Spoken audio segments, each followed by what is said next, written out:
গুলি করছেন উনি। কি বলেন? আমি জানবো না আপনারা ওনারা গ্রেফতার করেন। না না না আমার পায়ে গুলি করছে। কি বলেন? আমি পায়ে গুলি করছে, টাকা দেন না। সারা এদিকে আছে। কি দেখতাছেন? আপনার এটা মনে হয় না কিছু?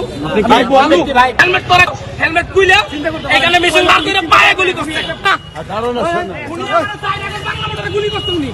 কি বলেন? আমি জানি না ওনারা গ্রেফতার করবেন না। না না না আমার পায়ে গুলি করছে।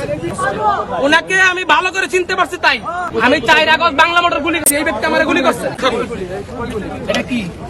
এটা কি দেখতাছেন? আপনার এটা মনে হয় না কিছু? আমি ওনাকে চিনতে পারছি। আপনি চিনতে পারলেন? আমি চিনতে পারছি, তাহলে হয় না? আমি এটা চিনতে পারছি স্যার। আমি এটা চিনতে পারছি। আমি সুস্থ ছেলে। আমার 4 আগস্ট সে গুলি করছে। হেলমেট পরা ছিল, হেলমেট খুইলা এখানে মেশিন বার করে পায়ে গুলি করছে।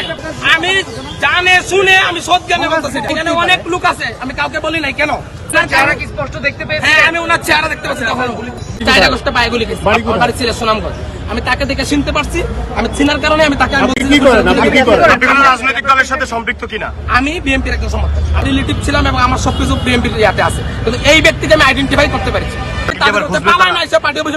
আইন শৃঙ্খলা বাহিনী এখানে দায় সত্ত্বাছে, তাকে এখন গ্রেফতার করা জানা, তাকে মামলা করতে হবে কেন? আগে গ্রেফতার করা হোক।